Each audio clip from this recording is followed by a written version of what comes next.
Et donc quand je viens, c'est pour bousiller. Je viens bousiller tout ce qui est faux. Je viens démanteler les fausses doctrines. Je viens montrer au monde de revenir sur soi-même, de se faire confiance en soi-même. Parce que l'histoire des pasteurs, ce n'est qu'une arnaque. C'est l'une des plus grandes arnaques du monde et ce sera toujours l'une des plus grandes arnaques de ce monde. Et les perdus, supportez nos frères, les perdus qui sont encore dans ces églises, les perdus qui sont encore perturbés, les perdus qui sont encore escroqués, les perdus qui sont encore dans les veillées de prière, les perdus qui sont encore dans les nuits de louanges, les perdus qui sont encore dans les soirées pyjama à l'église, les perdus qui sont encore dans les nuits du pyjama, qui sont encore dans les nuits du Saint-Esprit, tous ces perdus-là, il faut dénoncer, il faut dénoncer. Ça va prendre du temps, mais les enfants de Dieu, la nature, les ancêtres, les vrais enfants de l'Afrique, les vrais enracinés vont sortir des ténèbres. Et je ne travaille pas pour le peuple gabonais, je travaille pour l'Afrique.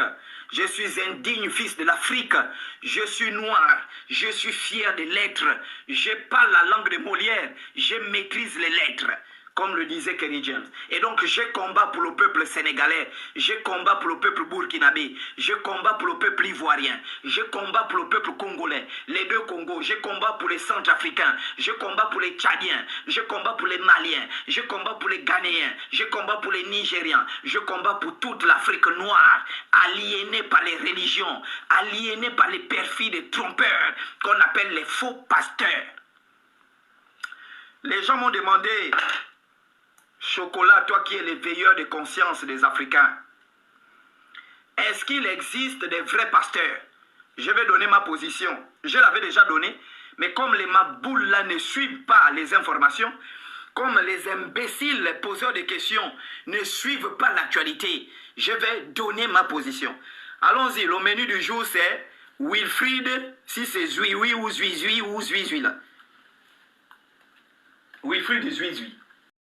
Je vais donner ma position sur est-ce qu'il existe des vrais pasteurs.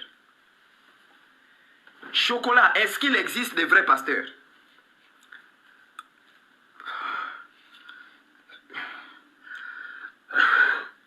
Donc les gens m'ont posé cette question. Oui, Chocolat, le dernier Chocolat, oui. Est-ce qu'il existe des vrais pasteurs? Oui, il existe des vrais pasteurs. Vous savez, écoutez la chose. Vous savez, quand les gens viennent vous dire, il existe des vrais pasteurs, tu vas lui dire, cite-moi le nom d'un vrai pasteur. Il va te citer le nom du pasteur de son église. Et j'ai fait une vidéo bête ce matin. J'ai demandé à quelqu'un, cite-moi le nom d'un vrai pasteur. Ils sont venus me citer Kakou Philippe, Marcelo Tounazi. Donc les pasteurs d'Internet, les francs-maçons là, qui sont sur Internet, qui sèment le trouble en Afrique, qui sont financés par des grandes loges américaines, par des grandes loges ghanéennes, ce sont ces pasteurs-là que vous prenez pour vrais.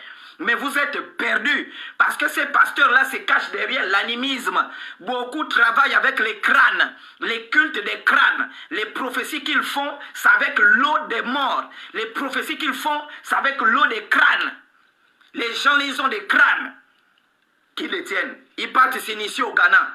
Ils viennent diaboliser les rites des crânes en disant garder les crânes des grands-parents, c'est la sorcellerie. Garder les crânes des arrière-grands-parents, c'est la sorcellerie. Or, eux-mêmes, ils partent au Ghana, aller chercher le savon, aller se laver dans les grandes sectes ghanéennes qui leur financent à hauteur de milliards pour ouvrir les églises. C'est pourquoi vous allez voir quelqu'un, vous ne le connaissez pas, après, boum, il apparaît. Oh, il y a déjà un gros pasteur, il y a déjà un gros pasteur, il y a déjà un grand pasteur, il y a déjà un super pasteur, un super bishop, un hyper bishop. Quand il te consulte, c'est dans les boyaux. Quand il te sait, voilà. Et comme le continent africain est gangréné par les guerres, est gangréné par la pauvreté, gangréné par la mendicité, et parce que les Africains sont assiégés par les politiques. Donc les politiciens volent les peuples. Les politiciens torturent les peuples. Et donc, dernier espoir de ces Africains, c'est de se tourner vers les pasteurs qui leur vendent l'espoir. L'espoir d'une vie meilleure. L'espoir du mariage. L'espoir du voyage. L'espoir espoir. Je vais vous dire une chose. Attendez, je vous prends quelque chose. Est-ce que vous savez, je vais vous dire quelque chose, est-ce que vous savez qu'avoir un passeport comme ça en Afrique, c'est juste un exemple que je vous prends. Moi, j'ai été dans une église. J'ai été dans les églises où on annonçait des requêtes. Est-ce que vous savez qu'avoir un passeport, si quelqu'un, c'est-à-dire que le ministère de l'immigration délivre un passeport à quelqu'un, c'est un miracle. Est-ce que vous vous rendez compte de la bêtise dans laquelle nos frères africains sont plongés?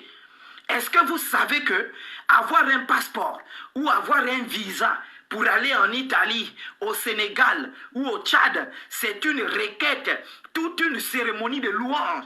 Quelqu'un va prendre le micro. Oh, shalom, peuple de Dieu. Moi, c'est la sœur Anouchka. Vous ne me connaissez pas beaucoup parce que je suis parfois effacé. Je viens remercier mon Dieu parce que j'avais déposé mes papiers pour le passeport au CEDOC. Vraiment, ça fait des mois, on ne m'a pas appelé. Je suis venu voir l'homme de Dieu au bureau. Il avait terminé le service. J'ai dit, papa, moi, il me faut voyager. Cette année, c'est l'année de mon voyage. Quand l'homme de Dieu a prié,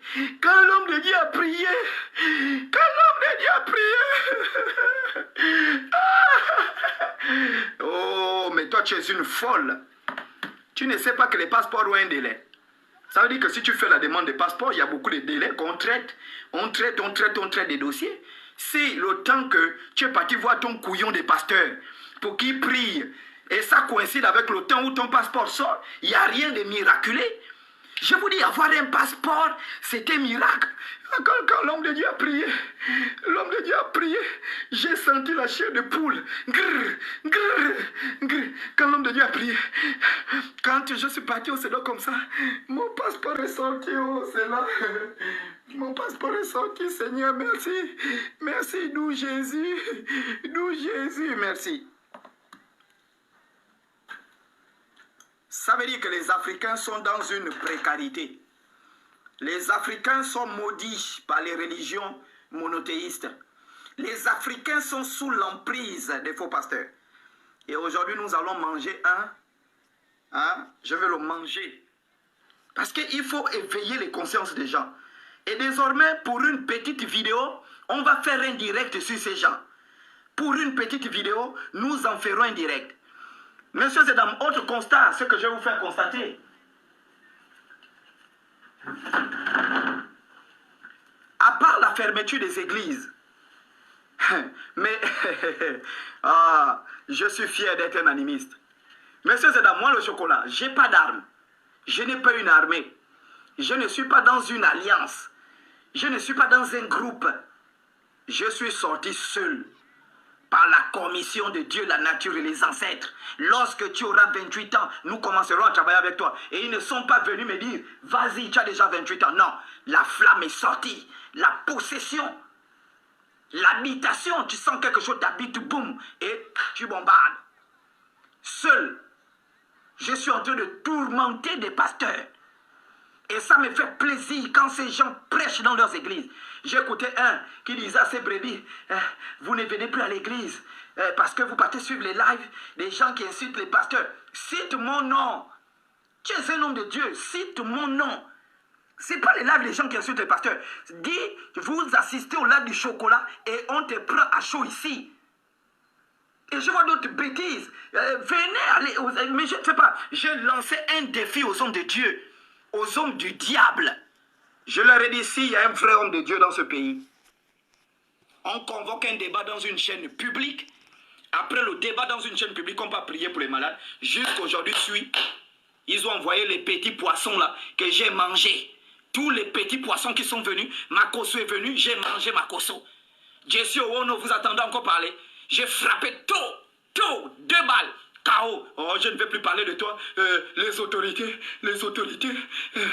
Tu vas dire aux autorités, pourquoi tu persécutes ces jeunes hommes avec tous les faux pasteurs congolais qui escroquent nos frères apôtres. Donc aujourd'hui, tu dis, j'ai frappé tout. Oh, je ne blague pas, hein, moi. Je ne blague pas. Allons-y, on prend Zui. On va prendre Zui. Je vais commencer d'abord hein, par vous lire. Seul l'argent a le... Voilà, j'ai commencé par vous lire des textes. On prend Zui-Zui. Aujourd'hui, on prépare Zui-Zui. Alors, c'est un enseignement dénonciatif. Et donc, vous devez prendre vos Bibles. Hein, parce que vous devez lire les Bibles. Moi, je lis la Bible, je ne suis pas chrétien. Je lis le Coran, je ne suis pas musulman. Vous devez lire. Voilà, dans un débat avec ces gens-là, tu étales ta connaissance, tu rases les poils, tu les mets en contradiction avec leur propre livre. On prend Zui-Zui. Tous ceux qui sont venus, j'ai fait fuir. J'ai dit tous ceux qui vont s'élever sur la toile, je vais les bousiller ici. Vous ne remarquez pas que la plupart des gens qui ont fait les débats avec moi, leurs ministères ont pris un coup. Regardez bien, même les prophètes qui ont débattu avec moi. Regardez bien. Quand Makosso a fini le débat avec moi, il a les problèmes sur problème. Quand j'ai écrasé Makosso, problème. Tous ceux qui ont fait les débats, ils sont éteints actuellement. Ça, vous voyez bien, ça je vous le dis. Notez ce que je suis en train de vous dire. Vous allez voir chaque personne. Soit est venu, non? Soit. Soit, on entend encore parler de soit. Parce que je suis habité par des entités. Mais c'est-à-dire que tu ne peux pas. C'est-à-dire si tu es un faux, tu ne peux pas tenir. Tu ne peux pas. C'est-à-dire que tout tard, je vais te faire remonter. Et c'est pourquoi à chaque fois quand quelqu'un sort, ils me disent, ils viennent le soir, ils me disent, lui là, attends. Lui là, attends. Lui attend qu'il se manifeste. Lui attend qu'il se manifeste. Et on va les dépouiller ici. C'est ça notre travail. Vous pensez que l'éveil de conscience, c'est quoi? Moi, je ne suis pas venu pour enseigner les gens. Je suis venu pour démanteler ce qui tient les gens prisonniers. Et les gens doivent comprendre qu'il y a ces choses-là, voici comment ça fonctionne. Voici les enseignements qu'on était censé recevoir. Voici ce qu'on ne doit pas recevoir. Ça là, c'est pas bon. Ça, c'est la fausseté. Je vais vous dire. Aujourd'hui, vous voyez, il y a quelqu'un qui m'a amusé ce soir. Il m'a envoyé une vidéo où je vois une dame, elle prie pour un jeune, un étudiant. Il est dans une voiture. Une dame l'impose les mains, je ne sais pas si sa mère ou sa tante. Je prie pour mon enfant, va à l'école. Mais si vous prenez votre Bible, vous voyez, si vous prenez votre Bible, dans Matthieu, chapitre 5, les disciples disent à Jésus, Jésus, apprends-nous à prier. Jésus dit, lorsque vous voulez prier, ne soyez pas comme des hypocrites qui aiment prier au regard de tout le monde. Mais ça, je vous le dis. La personne qui m'a envoyé la vidéo là, Chocolat, tu penses quoi? Je dis, mais c'est l'hypocrisie aujourd'hui du monde chrétien. Aujourd'hui, le monde des chrétiens, c'est un monde du matu-vu. Aujourd'hui, c'est un monde du paraître. Et je vous ai dit une chose ici, quand vous voyez un phénomène disparaître dans le monde, regardez dans les églises, le phénomène en plein. Quand vous voyez un phénomène dans les églises, regardez quelque chose, ça vient du monde.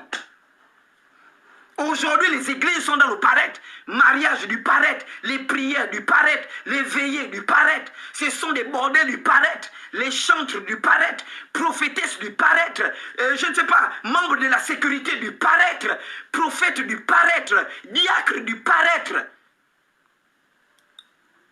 Des vrais voyous églises du paraître. Église du paraître, les prières du paraître. Tu es là, tu pries, on te filme. Bande d'imbéciles. Que dit votre Bible? Lorsque tu veux prier, ne sois pas comme les hypocrites qui aiment prier au regard de tout le monde. Rentre dans ta chambre, ferme les portes et prie. Ton Père qui est dans les lieux célestes t'écoute. C'est ce que la Bible dit. Et je vous ai dit que tout ce que ces gens-là font, ils ne croient même pas à leur Bible. Ça, voici leur Bible. Ils ne croient pas. Et ce sont des gens qui sont là. Vous savez, leurs égrégores créent des enfers. Et ce sont des gens qui sont en mission pour vous amener dans leur enfer. Parce qu'il y a l'enfer chrétien, il y a l'enfer animiste, il y a l'enfer bouddhiste. Et ils veulent vous amener dans leur enfer. Et ce sont des agents, des entités maléfiques. Hein, les églises que vous voyez là, ce sont des loges, ce sont des sectes. Et c'est pourquoi vous allez voir certains sorciers se sentent à l'aise. Parce qu'ils connaissent les rites. Ils connaissent ce qui est pratiqué. Merci mon frère. Matthieu 6, 6. Merci beaucoup. Matthieu 6, verset 6. Matthieu 6, verset 6. Et je crois que quand vous voyez des gens venir prier sur TikTok, vous ne montez pas de midi à 14 heures. Je vais lire ça. Matthieu 6, 6. Voici la Bible judéo-chrétienne. Ce sont des vrais pédés.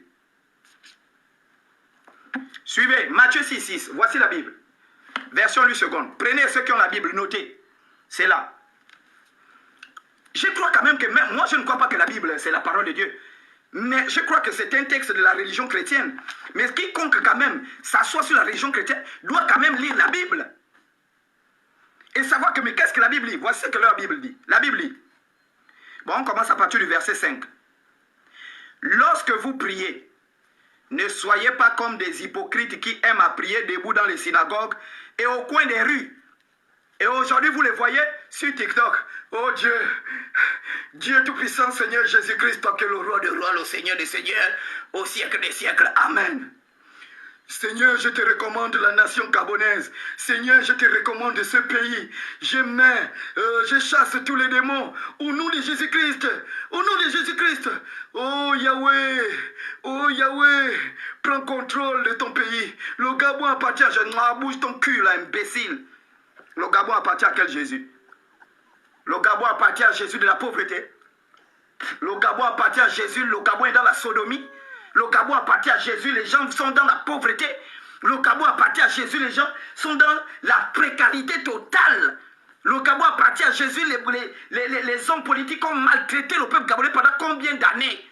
Le Gabon appartient à Jésus. Ça veut dire que Jésus là, c'est un bandit. Si c'est le Jésus là, votre Jésus là, qui est propriétaire du Gabon, c'est un vrai bandit. Et je vous dis que le Jésus qui prêche même là, ce n'est pas le Jésus qui est décrit dans les Talmuds des Juifs, ce n'est pas le Jésus qui est décrit dans le Coran. Ils ont leur Jésus à eux. Donc vous voyez les femmes sont là, au live, elles sont là live. Dieu Tout-Puissant, au nom du Seigneur Jésus-Christ, vraiment que cette période électorale, vraiment que tout se passe bien. Seigneur Papa, toi-même tu as vu, c'est toi qui es rentré au contrôle, le coup de la libération du 30 août 2023. Oh Yahweh, le 30 août 2023, tu as pris le contrôle par les militaires, tu as pris le...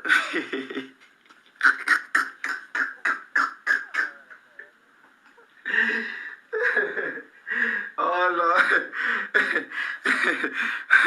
Je vous dis que quand un peuple est maudit, avec des pasteurs maudits, des dirigeants, comment est-ce qu'on appelle ça? Des dirigeants d'église maudits. Et ils sont là. Yahweh Dieu Tout-Puissant, on te recommande les élections du 12 avril 2025. Yahweh, le Gabon va prendre un nouveau départ. Au nom de Jésus-Christ. Au nom de Jésus-Christ. Nous lançons, nous arrêtons. Oh, reste tranquille. Elles sont sur TikTok. Voici que leur Jésus, le Dieu qu'ils prient, Jésus, le Dieu qu'ils prient, voici ce qu'ils disent. Les dirigeants d'église maudits, voici ce qu'ils disent. Lorsque vous priez, ne soyez pas comme les hypocrites qui aiment à prier debout dans les synagogues et au coin des rues pour être vus des hommes. Je vous le dis en vérité, ils reçoivent leur récompense. Et ça là, les dirigeants d'église maudits n'enseignent pas ça, leurs dirigeants maudits. Hein? Oh, je suis dirigeant de la chorale. Je suis dirigeant des jeunes. Je suis dirigeant des conseils de la jeunesse. Voici ce qui est écrit. Mais quand tu pries, verset 6, entre dans ta chambre, c'est écrit, verset 6, Matthieu 6, verset 6. Mais quand tu pries, entre dans ta chambre. On ne prie même pas au salon. Rentre dans ta chambre. Ferme la porte. C'est ce qui est écrit. Quand tu pries, rentre dans ta chambre, ferme la porte, prie le Père qui est dans les lieux secrets, et ton Père qui voit dans le secret te le rendra. On va commencer. Voici. Donc, la vidéo que la dame m'a envoyée, en disant que qu'est-ce que tu penses de ça? J'ai dit, hein, c'est pas normal. Allons-y. On va prendre le pasteur qu'on appelle Zuizui. Zuizui. Donc, le pasteur Zuizui,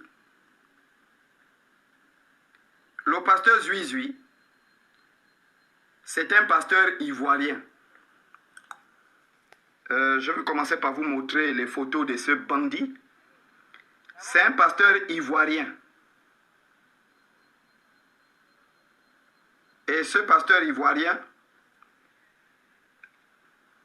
ce sont des pasteurs qu'on appelle les pasteurs bling bling.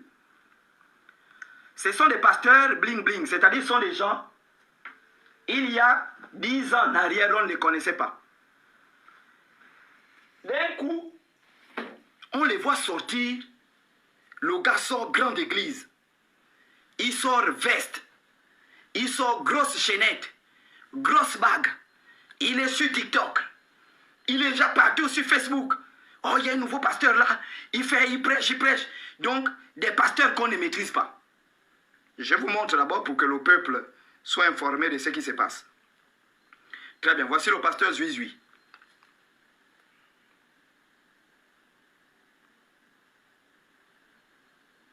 On va être expéditif. Voilà, c'est celui-là qui a les petits pieds là, lui là. Vous voyez les pieds, non? Hein? Ce sont des pieds vraiment des bandits et ceux qui ont des petits pieds là. Voilà, petits pieds avec la cognante. C'est lui le pasteur Zuizui. Petits pieds avec les cognantes. Les mollets vraiment bien secs comme les voleurs de marmites. Hein? Voilà. Donc, vous avez le pasteur Zuizui. Et je vais d'abord vous faire constater quelque chose. Je ne sais pas si vous avez remarqué que la plupart de vos pasteurs ivoiriens là ont l'arrêt ici là. Si ce n'est pas de ce côté gauche là, c'est le côté droit. Ceux qui ont déjà constaté ça, dites Amen. Et je vais vous montrer quelque chose. Bande de PD.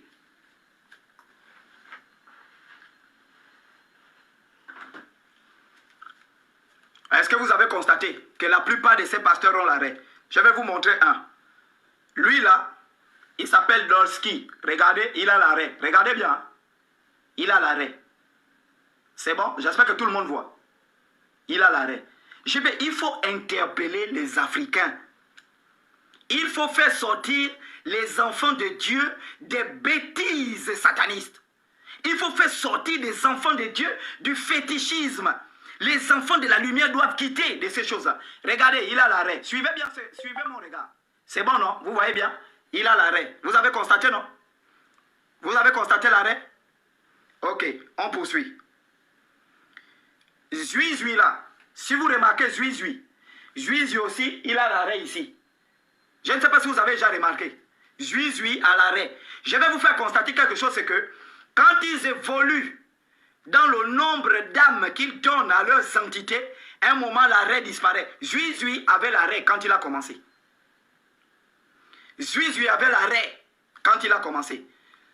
Si c'est vrai, vous dites c'est vrai, je poursuis. Si c'est pas bon, j'arrête le live, on coupe tout. Moi, j'ai mes femmes qui m'attendent, mes épouses, pour aller dormir. Vous ne me payez pas pour ça, bande de payer. C'est bon, non? Très bien. Suivez. On poursuit. On poursuit. Lui, c'est Gédéon de la Tchétchouva. Vous voyez, il a l'arrêt. Gédéon de la Tchétchouva. Hein? Gédéon de la Tchétchouva a l'arrêt. Ici. Si vous remarquez aujourd'hui, l'arrêt de Gédéon de la Tchétchouva a disparu. Je vais vous faire constater quelque chose. Hein? Je vais vous faire constater quelque chose. Très bien, allons-y. Vous avez celui-là. Regarde, lui là, vraiment, tu sens qu'il ressemble vraiment, c'est-à-dire lui là, c'est un lécheur de cons. Lui là, tu sens vraiment que la manière, il lèche les cons de maman à l'église. Lui. Hein? Regarde la bouille, vraiment, les Ivoiriens, vraiment, je ne sais pas. Lécheur des fesses des vieilles mamans dans l'église. Lécheur des fesses.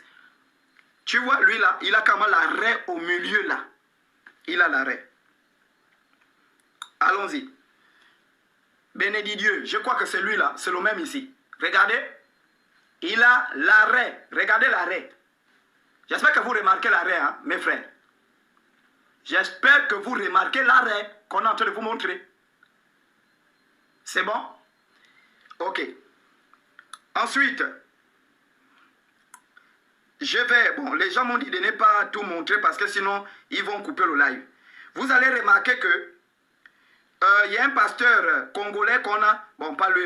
Lui là, c'est un désespéré. Vous voyez, lui là, regardez. Après le débat avec moi, regardez ce qu'il est devenu. Ça, c'est un vrai maudit, Makoso, vraiment. Vraiment un maudit. Je crois que sa mère, quand elle a accouché, elle a chié sur sa tête. Ce couillon-là, vraiment. Il est, regardez, il est comme... il s'appelle comment, là? Dracula. Hein, là, il a porté la robe de Dracula, vraiment, Makoso, ton Bangala. Et j'avais demandé ici que quelqu'un m'organise un combat. Tu ne dois pas quitter la scène comme ça. Non, c'est trop facile. Maxon, c'est trop facile, Makoso. Makoso ne peut pas quitter la scène. C'est-à-dire que le gars vient, il fout le désordre sur la toile, et du jour au lendemain, il se lève, il dit, oh, c'est fini, je ne veux plus me mêler de live, je quitte le game. Il avait dit ici qu'il veut un combat MMA. Si quelqu'un peut m'organiser, il faut qu'il sorte avec un combat MMA. Il est là comme, regardez, Dracula. Hein? Il est comme Dracula. Cette chauve-souris, il est vraiment comme une chauve-souris. On ne sait même plus à quoi il ressemble, s'il est musulman, s'il est ganga, s'il est bouddhiste. Si on ne sait plus qui il est, ce phénomène-là. Hein? Et là, il est en train de chercher comment, là, à Jérusalem, chercher l'huile que Marie avait cachée quand elle faisait les pains de Jésus.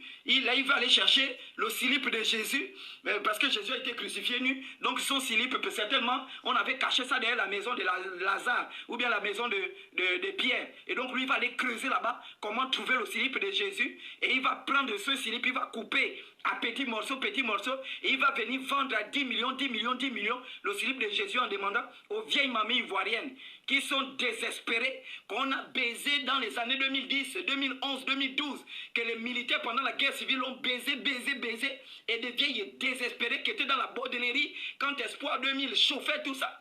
Et ces connasses-là vont désormais, oh, mais c'est quoi ce délire vraiment? Laissez-moi d'abord, voilà. Donc si vous remarquez bien, voilà, j'ai même trouvé, ça c'est deux pasteurs ivoiriens, hein, deux PD ivoiriens, mariés femmes, ils sont là, deux PD. Et je vais vous montrer une vidéo, je ne sais pas si TikTok va, ils vont couper le live. J'ai une vidéo là, bon, même pas, je n'ai pas une vidéo, j'ai des vidéos et des vidéos. Mais je crois que la vidéo que je vais poster là,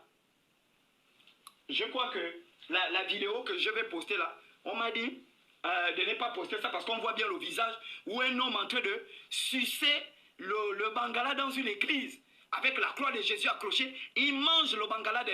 Oh, mais c'est pas possible. Et puis c'est le pasteur qui filme lui-même. Il est en train de manger le bangala. Ok. Donc, je voulais vous faire remarquer quoi? Que la plupart de ces pasteurs-là ont une raie.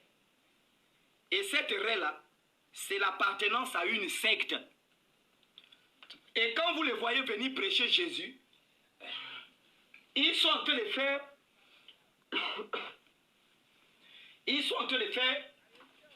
ce qu'on appelle des diversions spirituelles.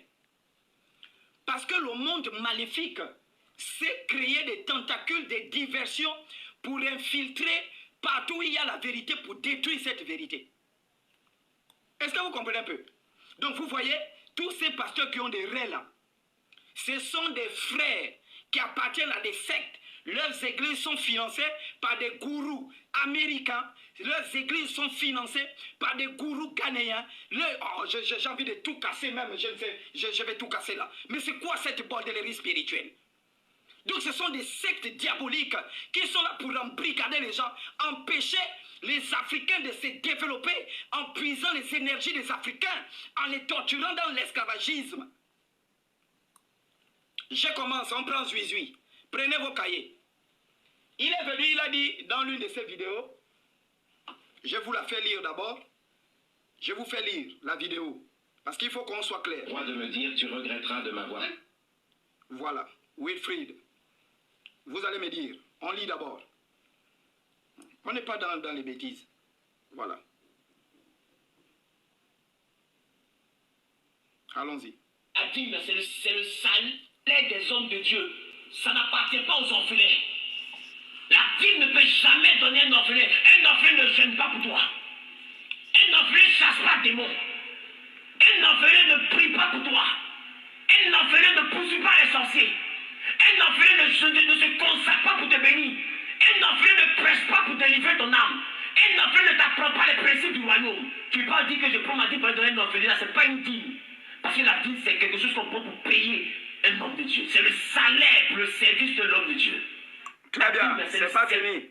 Donc, je prends d'abord la partie des orphelins. Je casse d'abord ça. Prenez vos stylos. Je prends d'abord la partie des orphelins. Je bousille ça, bande de corps. Mais c'est quoi ça, merde? J'étais un pasteur, moi. On parlait de quoi, là? Je prends ça, je bousille, là. J'étais pasteur, bordel de merde. Je bousille tout ça. Oh, mais c'est quoi, c'est ça? C'est quoi? Merde, putain. Hein? Putain de bordel. Hein? Donc, je bousille d'abord ça. Prenez les stylos. Prenez les stylos, notez. Bande de feignants, bande de pédés. Notez-moi ce que je vais dire là. Notez ça.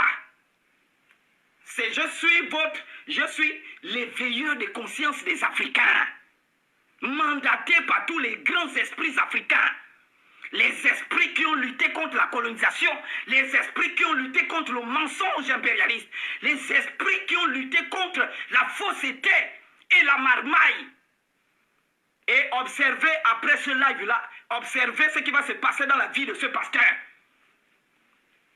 Et ça, je vous le dis, hein, eux-mêmes m'ont demandé de prendre ce pasteur. C'est pourquoi j'ai dit, il faut qu'on fasse ce live-là. Écoutez bien, prenez la Bible. Dans le livre de Jacques, chapitre 1, livre de Jacques, Nouveau Testament. Dans le livre de Jacques, chapitre 1, à partir du verset 27. Prenez la Bible, bande de pédés. J'ai dit pour les détruire. Je vous ai donné le secret de ces gens-là.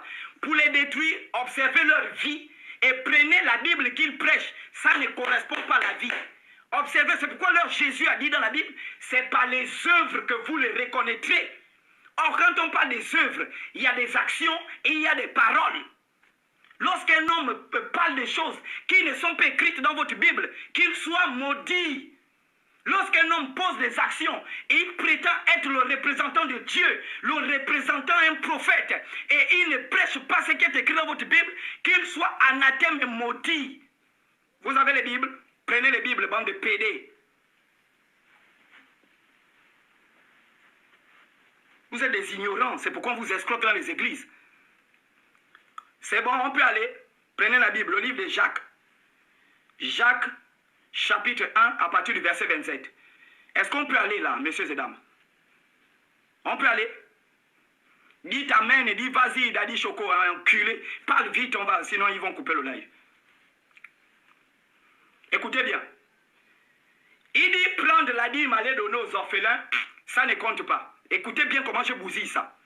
C'est là. J'ai pris, c'est là. Hein? Voilà. J'ai plongé toutes les versions des Bibles là. Dans le livre de Jacques. Bon, lire ici là, ce sera trop. Voilà, ça va encore prendre du temps fouiller par téléphone facilement. Dans le livre de Jacques, il est écrit dans la Bible. La religion pure et sans tache devant Dieu, notre Père. Écoutez bien. La religion pure et sans tache devant Dieu, notre Père, consiste à visiter les orphelins. Premier point, la religion pure et sans tache, c'est pas d'aller à l'église. La religion pure et sans tache, c'est pas d'aller donner les dîmes.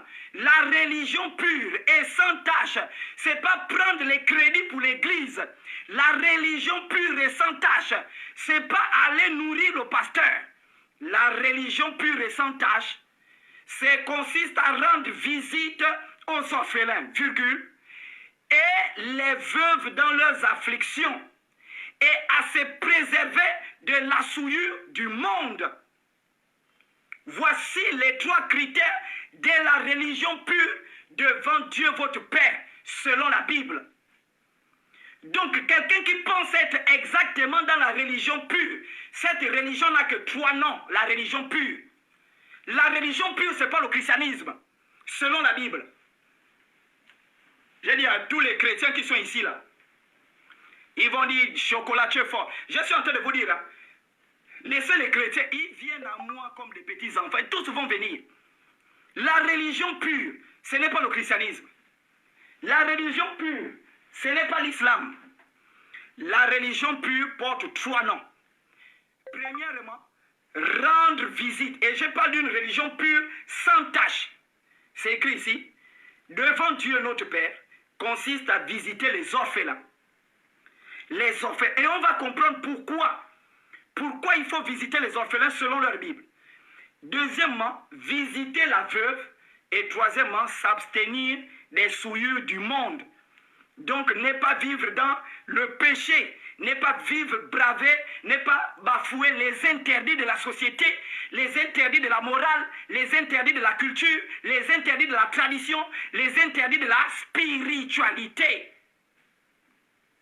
C'est ça, s'abstenir des souillures du monde. S'abstenir des souillures du monde, c'est ça la religion pure. Maintenant, pourquoi les orphelins? On prend la Bible. Toujours. Donc, je vous ai donné le livre de Jacques, chapitre 1, verset 21. Parce que lui, il a dit, tu prends ta dîme, tu pas donner à un orphelin, ça ne compte pas. Écoutez avant d'attaquer la dîme. Pourquoi? D'après la Bible, il faut rendre visite aux orphelins. Exode, chapitre 22, verset 22. Oh, tapez là-bas, dites amen, bande de PD là. Moi j'enseigne, ce n'est pas les petits trucs, les machines bec que vous partagez dans vos pasteurs là. Moi je prends la Bible, je prends le Coran, je vous détaille, je vous décortique les choses. Allons-y. Exode chapitre 22, verset 22. Tu n'affligeras point la veuve ni l'orphelin.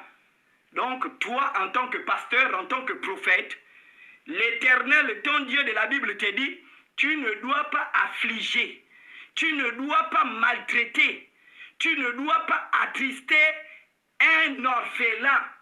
C'est pourquoi Jacques, qui vient des années plus tard après Moïse, va dire que la vraie religion, c'est d'aller visiter les orphelins et non de parler mal des orphelins sur la toile. Allons-y. Exode 22, verset 24. Ma colère, oui, on prend Deutéronome, pardon. Deutéronome chapitre 10, verset 18. Deutéronome chapitre 10, verset 18. Qui fait droit à l'orphelin et à la veuve, qui aime l'étranger et lui donne de la nourriture et des vêtements. Donc celui qui pratique la bonne religion, c'est celui qui s'occupe des orphelins, celui qui s'occupe de la veuve. C'est bon? Très bien. On rentre maintenant sur la question de la dîme. Attachez les ceintures, messieurs et dames. Il faut démanteler toutes les fausses doctrines. On rentre maintenant sur la dîme. Attachez les ceintures. Le pasteur dit dans la vidéo, la dîme, c'est le salaire des serviteurs de Dieu. La dîme, ce n'est pas pour les orphelins. Alors, écoutez bien, je vais expliquer. Pour la première fois qu'un homme paye la dîme dans la Bible, c'est Abraham qui paye la dîme. Abraham paye la dîme à qui? À Melchisédek. Lorsque Abraham, Lot, son neveu, a été capturé par des rois, Abraham a pris toute une armée de ses soldats. Vous allez trouver le récit entre Genèse 12 et Genèse 18. Abraham a pris tous ses soldats. Il est parti pour aller délivrer son neveu qu'on appelle Lot. Et quand il a délivré son neveu qu'on appelle Lot, parce qu'il a été aidé par un roi qu'on appelait Melchisédek, au roi de Salem, celui qui n'a ni père ni mère, Abraham a croisé Melchisédek, au roi de Salem. Abraham va payer la dîme de tout. Abraham a vécu 175 ans. Notez bien, bande de PD. Abraham a vécu 175 ans. Et en 175 ans de vie, Abraham n'a payé la dîme qu'une seule fois de sa vie. Et il a payé ça à un roi. Il a payé la dîme de tout. Il a donné les moutons, il a donné du pain, il a donné tout au roi Melchisédek, qui l'a aidé à combattre ses ennemis. Abraham a vécu 175 ans. Parce qu'entre le temps, Genèse 12, que Abraham quitte la maison de son père, la maison de sa mère, Genèse 12, lorsque leur Bible dit, l'Éternel parla à Abraham et dit, quitte la maison de ton père, de ta mère, va dans un pays où moi je te bénirai, celui qui te bénira sera béni et celui qui te maudira sera maudit. Il avait 75 ans et sa femme Saraï, qui était en même temps sa demi-sœur, avait 65 ans. Ils avaient 10 ans d'intervalle. Si vous poursuivez jusqu'à Genèse 24, Genèse 25, vers où Abraham meurt, il meurt à l'âge de 175 ans. Il a payé la dîme une fois. La deuxième fois où le mot dîme est évoqué dans leur Bible judéo-chrétienne, c'est dans Genèse 28, 27-28, lorsque Jacob fuit son frère Ésaü, parce que Abraham va mettre au monde Isaac. Isaac va mettre au monde Ésaü et Jacob. Donc, Jacob ayant volé le droit d'aînesse d'Ésaü, va fuir la colère d'Ésaü pour aller chez son oncle Laban. Et donc, quand il va au pays de Laban, il va faire un feu en route lorsqu'il va voir l'échelle. Il va faire le songe d'un escalier où les anges montaient et descendaient entre le ciel. Il va établir un autel et il va prier en disant, Éternel, si tu me bénis où je vais, je te donnerai la dîme de tout. Mais si vous fouillez dans la Bible, vous ne verrez à aucun moment où Jacob a payé la dîme à quelqu'un. J'arrive, mes frères. Pourtant, Jacob a promis, il a dit à l'Éternel, si tu me bénis où je vais, je te paierai la dîme de tout. Mais on suit l'histoire de Jacob, on ne voit pas un endroit où il peut prendre tout ce que l'Éternel lui a donné pour aller donner à un pasteur. Et donc, Jacob va mettre au monde les 12 tribus d'Israël, en commençant par Ruben, Juda, Issachar, Nephtali, Zabulon, Dan. Bible, ils vont aller, je vais revenir sur ces passages. Là, Galates 6, verset 6. On en revient. C'est pas dans le contexte là que c'est utilisé. On en revient, mes frères. Et donc, lorsque vous comprenez pourquoi les pasteurs fuient les débats avec moi. Mes frères, parce que je maîtrise la Bible dans ma tête là. J'ai dit, la Bible, je la maîtrise. C'est pourquoi les pasteurs fuient les débats. Ils ne peuvent pas bouger. Ils vont bouger où? Le livre. Et donc c'est écrit. Et donc c'est également dans le livre de Genèse et Exode. Et donc dans le livre d'Exode, on voit les enfants d'Israël qui sont dans le désert. Et Moïse part au mont Horeb aller rencontrer Yahvé l'Éternel. Et quand Moïse part au mont Horeb aller rencontrer Yahvé l'Éternel, Moïse redescend avec des lois écrites par la main de Yahvé l'Éternel de lui-même. Et voyant que le peuple qu'il avait laissé en bas pour l'attendre, le peuple était tombé dans l'impatience. Ils ont dit, Moïse est parti dur, certainement l'Éternel l'a tué. Alors le peuple s'est mis à fabriquer un veau d'or et ils ont adoré le veau d'or. Lorsque Moïse est descendu avec les tables de la loi, il a cassé les tables de la loi parce qu'il était en colère, parce que le peuple d'Israël venait de commettre idolâtrie, parce que leur Dieu est un Dieu jaloux. Et c'est comme ça, puisque Moïse, par la colère, il avait cassé les tables de la loi, Yahvé l'Éternel lui a demandé d'écrire désormais des nouvelles lois. Et parmi les lois écrites, il y avait des lois portant sur la dîme. Alors pourquoi on parle des lois portant sur la dîme?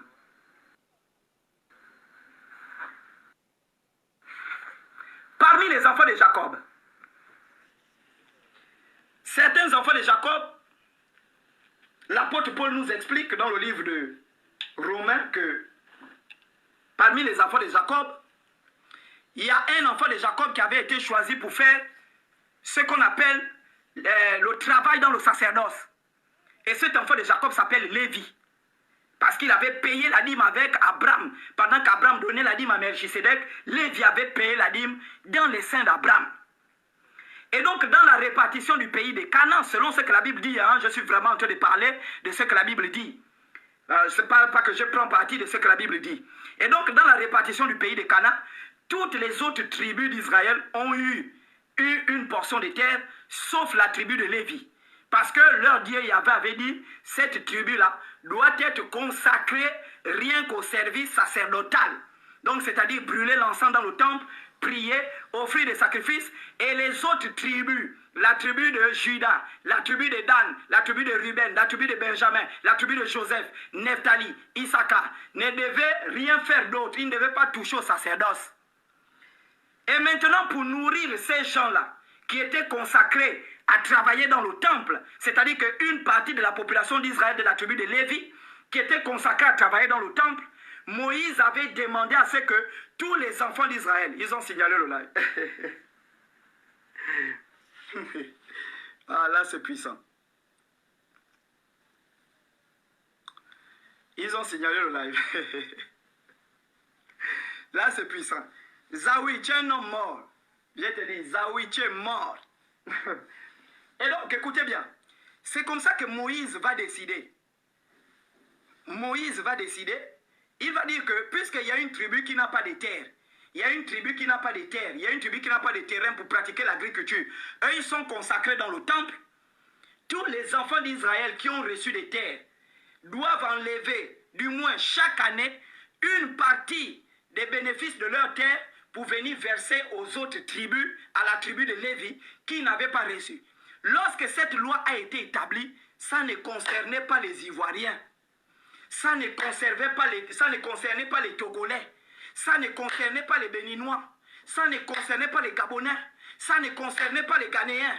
Ça ne concernait pas les Tchadiens. Lorsque Moïse avait pris la décision d'établir cette loi-là dans la terre, le pays d'Israël, en disant, nous sommes 12 tribus. Il y a une tribu qui nous sert de spiritualité. C'est cette tribu qui prie pour nous. C'est cette tribu qui fait tout. Comme la tribu-là n'a pas de terre, elle n'a pas de terrain, elle ne vit que dans le temple. Tous ceux qui vont aller travailler, par mois ou par année, vous venez déposer vos revenus pour permettre à cette tribu de vivre parce qu'elle ne travaille pas. À cette époque-là, les Togolais ne connaissaient pas ça. À cette époque-là, les Gabonais ne connaissaient pas ça. C'est comme si vous allez me dire, Dieu vient parler au peuple gabonais, nous sommes 59 ethnies au Gabon. Dieu va parler au peuple gabonais, par exemple au Pounou, il va dire à tous les Gabonais, bon, les Pounou ne doivent pas travailler. Et tous les Gabonais qui vont travailler vont verser une partie de leur revenu au Pounou parce qu'eux, ils vont se consacrer uniquement à la spiritualité. Mais pendant que Dieu parle aux Gabonais, il n'a pas imposé ça aux Congolais. Il n'a pas imposé la même chose aux Ivoiriens. Il n'a pas imposé la même chose aux Chinois. Il n'a pas imposé la même chose aux Français. Il a parlé spécifiquement au peuple gabonais à cause d'un contexte. Maintenant, les pervers l'ont pris ça. Ils ont généralisé pour dire que ce sont que les sacrificateurs. Attendez, j'arrive, mes poules. Attendez. Allons-y. Deutéronome chapitre 14. Écoutez bien. Écoutez bien. Deutéronome chapitre 14. Prenez la Bible. Deutéronome chapitre 14. On commence sur la dîme. Notez, c'est sur la dîme. Aucun pasteur ne peut plus venir te raconter des bêtises. Chocolat a parlé. Ils n'ont qu'à encore venir parler. Tout leur message ici, je vais écraser. Écoutez bien. C'est sur la dîme. Écoutez, Deutéronome chapitre 14. Vous êtes là? Deutéronome chapitre 14, à partir du verset 24. Vous êtes là? Vous êtes là, mes volailles. Ok, écoutez bien. Deutéronome chapitre 14, à partir du verset 24. Je vais lire doucement. Peut-être lorsque l'Éternel ton Dieu t'aura béni, le chemin sera-t-il trop long pour que tu puisses transporter ta dîme? Écoutez bien. Donc, ce passage-là, Deutéronome, ce sont des lois de Moïse. Donc, celui qui a écrit Deutéronome, sous l'autorité de Moïse, dit, peut-être que quand tu vas faire les champs, quand tu vas élever les moutons, quand tu vas planter les tubercules, quand tu vas élever la banane, peut-être que l'endroit où tu te tiens sera trop long pour transporter la dîme, pour aller donner à ceux qui travaillent dans le temple. Il dit ici, le chemin sera-t-il trop long que tu puisses transporter ta dîme? Est-ce que vous comprenez un peu? Pour que tu puisses transporter ta dîme. Écoutez bien. À cause de ton éloignement du lieu qu'aura choisi l'Éternel, ton Dieu pour y faire résider son nom. Écoutez bien ce que je vais dire. J'espère que vous me suivez. Et dites amen, sinon j'arrête. Vous êtes des couillons ou comment?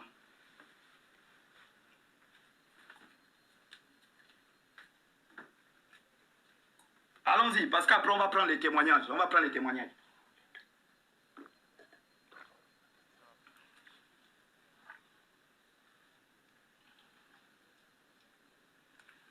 C'est ce qu'on appelle les vrais lives. On a 5000 sur le live, pas les lives des bandits. Ils racontent quoi là-bas. Quittez de leur live, venez ici, c'est ici où il y a la vie éternelle. Vous faites quoi dans leur live? Ce sont les vrais lives. Écoutez bien, c'est bon, on peut aller. Écoutez bien. Je reprends la lecture pour ceux qui n'ont pas suivi. Peut-être lorsque l'Éternel, ton Dieu, t'aura béni, le chemin sera-t-il long pour que tu puisses transporter ta dîme. Donc transporter les moutons, tout ça, c'est trop long. À cause de ton éloignement du lieu qu'aura choisi l'Éternel. Écoutez bien. Alors, au verset 25, Deutéronome chapitre 14, verset 25. Alors, tu échangeras ta dîme contre de l'argent. Donc vous voyez déjà que la nature de la dîme, ce n'est même pas l'argent. Mais je ne sais pas comment vous pouvez être bête comme ça. La nature de la dîme, ce n'est pas l'argent. Enregistrez ce que je suis en train de dire. Je vais relire. Ceux qui enregistrent, vous enregistrez. C'est écrit. Alors, tu échangeras ta dîme. Deutéronome 14, verset 25. Alors, tu échangeras ta dîme contre de l'argent. Ce qui veut dire que à l'époque où on payait la dîme, l'argent existait déjà. Mais la dîme, ce n'était pas de l'argent. C'était des produits du sol, des produits de terre. Les produits, c'était ça la dîme, ce n'est pas de l'argent. Donc lorsque Zawi dit, on doit lui donner l'argent de la dîme, c'est un vrai bandit. On ne peut pas lui donner l'argent de la dîme, puisque la dîme, ce n'est pas l'argent. Non, mais ce n'est pas possible. Soit vous êtes des chrétiens qu'on pède au cul, ou vous êtes des gens qui lisent. C'est la Bible qui est là. Bande de pédés. C'est la Bible. Je ne suis pas chrétien, je viens vous enseigner votre Bible. Je ne suis pas chrétien, mais je viens vous enseigner la Bible. Écoutez bien. Donc il dit carrément, oh la dîme c'est le salaire des hommes de Dieu. La dîme ce n'est pas un salaire. La dîme ce n'est même pas de l'argent. Il dit ici, tu échangeras ta dîme contre l'argent. Écoutez bien. Écoutez, je vous montre que toi-même tu peux même manger ta dîme. Je vous montre ici que la Bible vous dit que vous pouvez manger votre dîme vous-même. Écoutez bien. Alors tu échangeras ta dîme contre de l'argent. Tu serreras cet argent dans tes mains. Donc tu vas échanger la dîme. Tu vas vendre ta dîme. Et quand on va te donner l'argent là, tu vas attraper l'argent là, tu vas cacher l'argent de la dîme. Oh, moi j'aime ça. J'aime déconstruire les fausses doctrines. Tu vas cacher l'argent de la dîme. Personne ne doit attraper l'argent de cette dîme là. Ni un pasteur, ni un prophète, ni un apôtre. Personne ne doit attraper l'argent de la dîme. Tu dois cacher, tu serreras. Tu serreras cet argent dans tes mains et tu iras au lieu que l'Éternel, ton Dieu, aura choisi. Et là, dans le lieu là, qu'est-ce que tu vas faire avec la dîme? Là, tu achèteras avec l'argent de la dîme tout ce que tu désireras. Des bœufs, des brebis, du vin, des liqueurs fortes. Avec l'argent de la dîme, achète le vin. Avec l'argent de la dîme, achète les liqueurs fortes. Bourre-toi dans ta maison. Bois le vin avec ta chérie, merde. Bois le vin avec ta chérie. Avec l'argent de la dîme, tu achètes les liqueurs fortes. Tu achètes le vin. Tu achètes avec ta chérie. Vous prenez le vin. Vous êtes dans la chambre avec l'argent de la dîme. Des liqueurs fortes. Tout ce qui te fera plaisir. Tout ce qui va te faire plaisir avec l'argent de la dîme. Tu mangeras devant l'Éternel ton Dieu et tu te réjouiras toi et ta famille. Oh. Vous lisez quelle Bible? Vous lisez quelle Bible?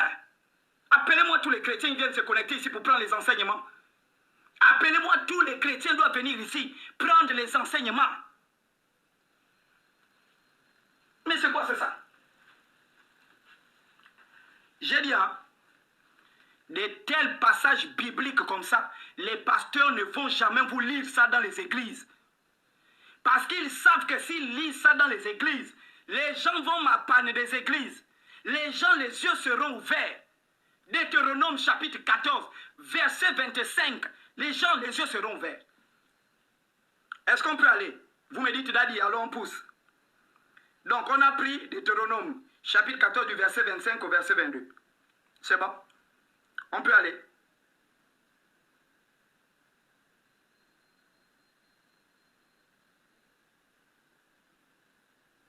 C'est bon? On peut aller.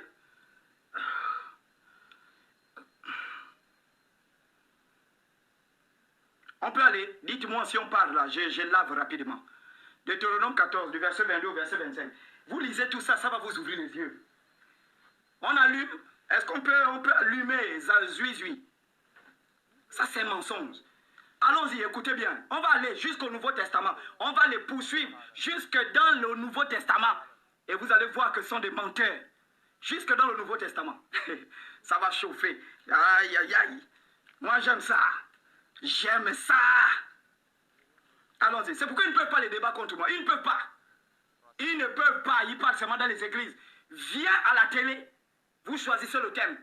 Un thème de la Bible. Tu viens, je les arrose. J'ai dit, vous me mettez 10 pasteurs sur un plateau. J'arrose les 10 ici au Gabon. Enregistrez ce que je suis en train de dire. 10 pasteurs ici au Gabon. J'arrose les 10. 10 évangélistes. J'arrose les 10. S'ils sont peu, ils appellent 20. Si les 20 sont peu, ils appellent 30. Ils appellent leur plus grand chef. Je lui enseigne la Bible. Des vrais pédés. Menteurs. Ils ne lisent même pas. Des intérêts monétaires. Ils sont là pour l'argent. Et quand tu ne payes pas les dîmes, on te traumatise, on te menace. Oh, tu vas mourir. Dieu ne va plus te bénir. Moi, je ne paye pas les dîmes. Dieu m'a maudit.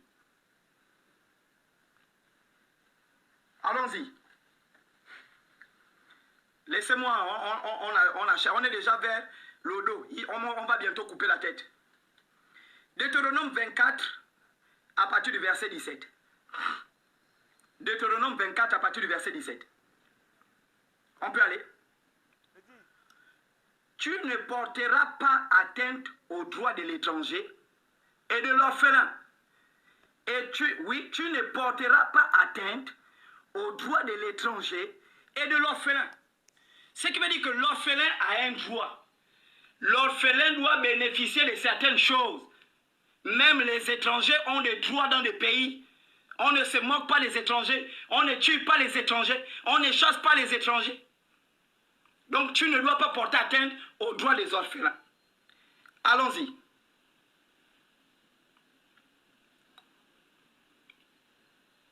On peut aller. On peut aller, mes frères. Vous prenez Deutéronome chapitre 24. Deutéronome chapitre 24. À partir du verset 19. Je suis en train de vous donner tous les passages sur la dîme.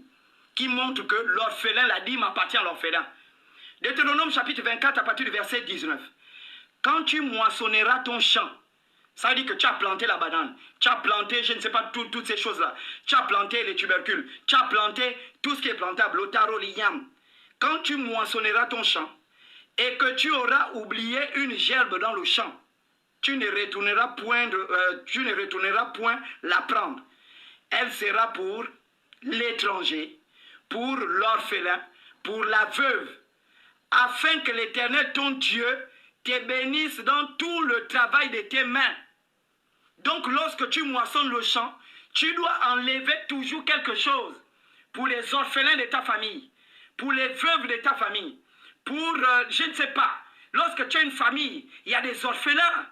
Il y a des enfants qui ont perdu leur mère. Il y a des enfants qui ont perdu leur père. Il y a des veuves. Tu as ta petite soeur qui a perdu son mari. Il y a des veufs également. Ta petite soeur a perdu son mari. Ta grande soeur a perdu son mari. Elle n'a plus de revenus. C'est son mari qui travaillait. Lorsque tu prends ton salaire, si tu es vraiment une fille de Dieu, tu enlèves 10 000, 20 000. On ne te demande pas de prendre 10%. Prends même 15 000. Tu envoies à l'orpheline de ta famille. S'il n'y a pas des orphelines dans ta famille, envoie à l'orpheline de la famille, de la voisine, que donne. Et quand tu donnes, tu ne fais pas le bruit sur les réseaux sociaux. Tu prends, tu donnes, et c'en est terminé. Et il est écrit dans ta Bible ici, si tu fais ça, l'Éternel, ton Dieu, va te bénir. Il bénit lorsque tu poses cet acte-là. Est-ce que vous comprenez un peu? Allons-y.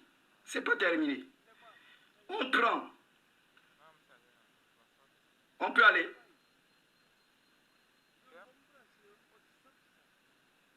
On peut aller.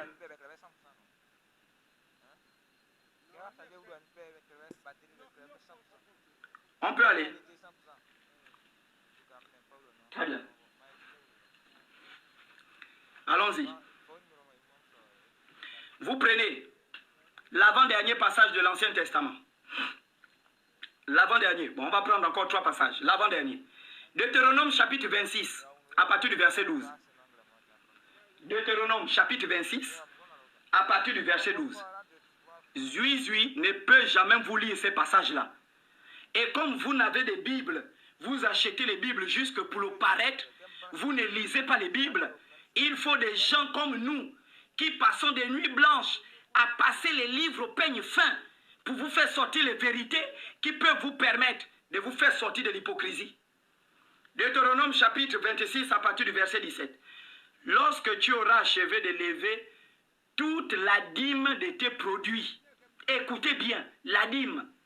Donc lorsque tu auras achevé de lever toute la dîme de tes produits, la 3e année, virgule, l'année de la dîme, donc la dîme, ce n'était pas de l'argent. La dîme, ce n'est pas de l'argent. Et il y avait en Israël une année de dîme. C'était la 3e année de la récolte. Ce qui veut dire que quand tu plantes une plantation aujourd'hui, tu dois prélever la dîme après 3 ans. Et donc quand on arrivait à la 3e année, l'année de la dîme, tu donneras aux Lévites. Pourquoi tu donneras aux Lévites? Parce que c'est la tribu d'Israël qui n'a pas reçu de partage de la terre de Canaan.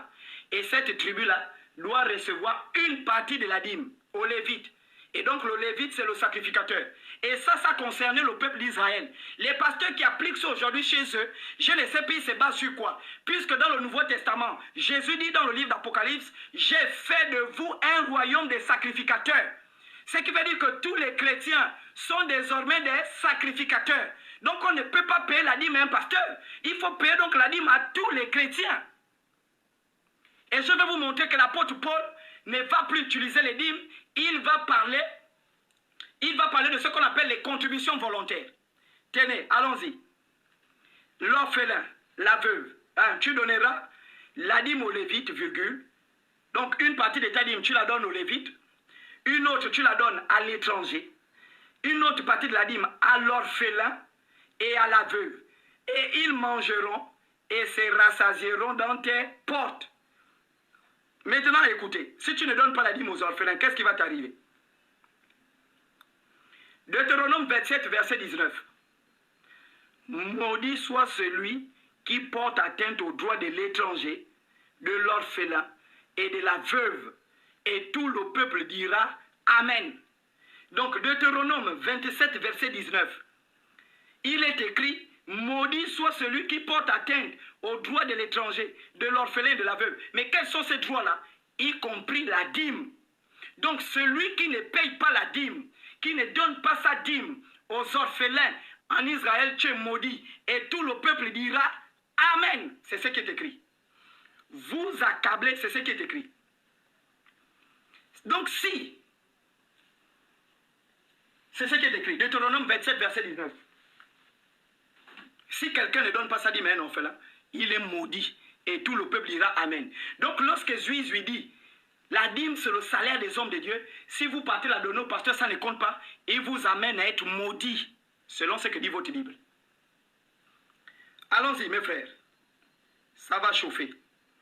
Alors il y a un passage que les pasteurs utilisent. Malachie chapitre 3. On va expliquer ça et après on va passer dans le Nouveau Testament. Malachie chapitre 3.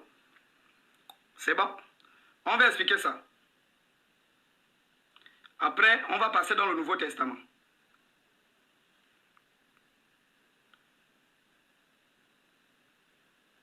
Malachie chapitre 3.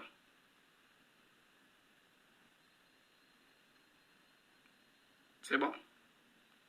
Ok, attendez, j'arrive. Malachie chapitre 3.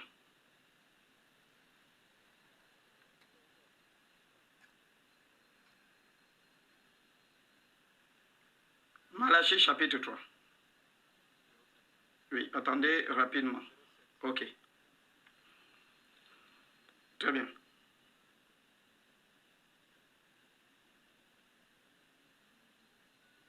Voilà, Malachie chapitre 3 à partir du verset 10. Vous y êtes? Malachie chapitre 3 à partir du verset 10. Donc, voici les passages que les pasteurs vont utiliser pour vous manipuler. Et faites attention. Voici les passages que les pasteurs vont utiliser pour vous manipuler. Malachie chapitre 3, verset 10. Malachie chapitre 3, verset 10.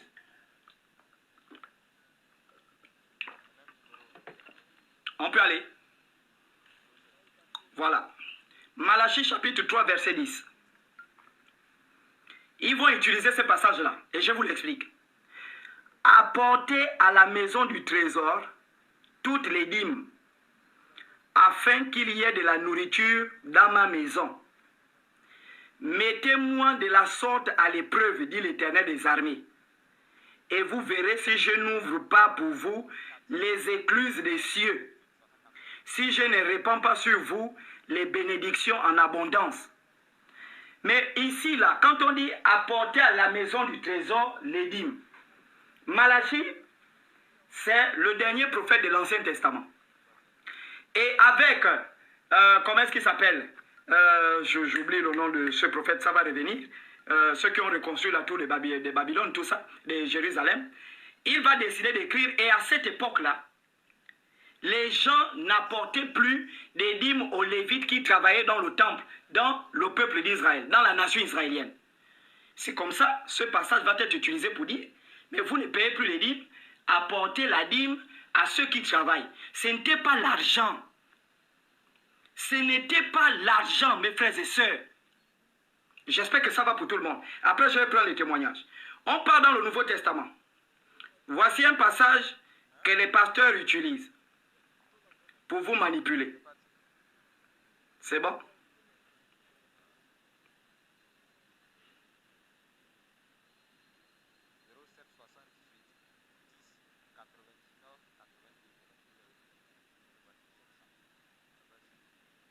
Attendez. Alors, très bien. On va aller. Galates chapitre 6. J'ai pris un passage que les pasteurs vont souvent utiliser. Chapitre 6, verset 6. Écoutez bien. Les passages de manipulation. Galates chapitre 6, à partir du verset 6. Après, on va prendre 1 Corinthiens chapitre 9, à partir du verset 7. Très bien. Que celui à qui l'on enseigne la parole fasse part de tous ses biens à celui qui l'enseigne. Écoutez bien, ce passage-là, c'est un passage qui est utilisé pour manipuler les âmes les plus faibles. Que celui à qui l'on enseigne la parole fasse part de tous ses biens à celui qu'on enseigne. Or, si vous lisez le livre de 2 Corinthiens, vers la fin, le livre de 2 Corinthiens,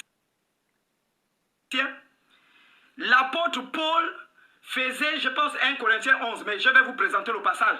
L'apôtre Paul avait créé des associations pour aider les chrétiens de Jérusalem qui étaient persécutés.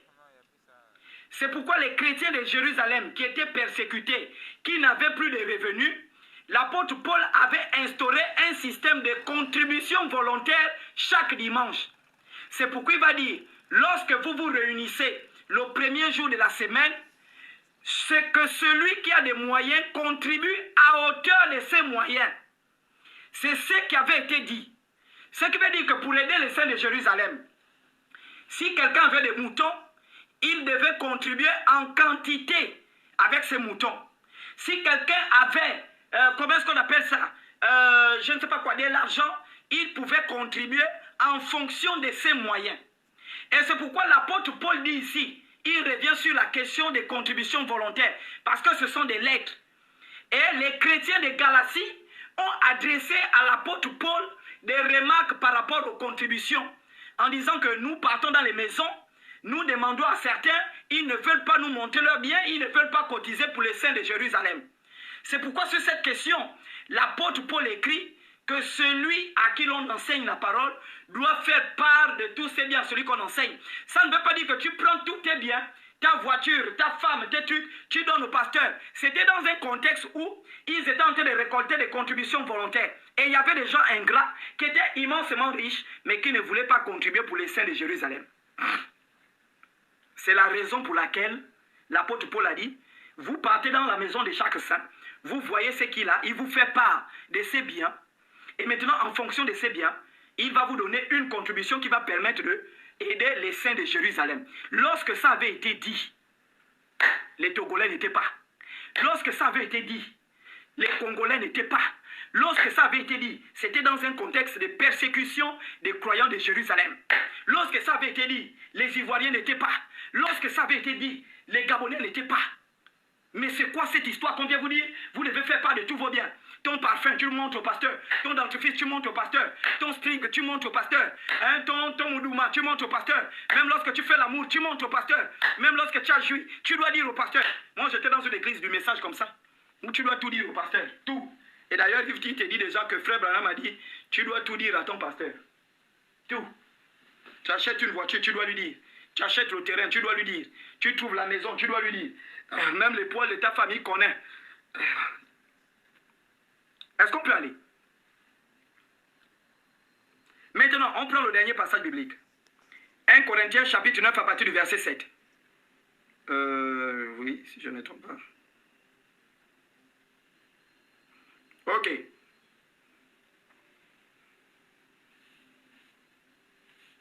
Voilà, allons-y. J'explique 1 Corinthiens chapitre 9 à partir du verset 7. Mon Dieu, ça ne concerne aucunement Pélanie. Écoutez, c'est écrit ici. Qui jamais fait le service militaire à ses propres frais? Qui fait le service militaire à ses propres frais? Qui est-ce qui plante une vigne et n'en mange pas le fruit? Qui est-ce qui fait paître un troupeau et ne se nourrit pas du lait du troupeau?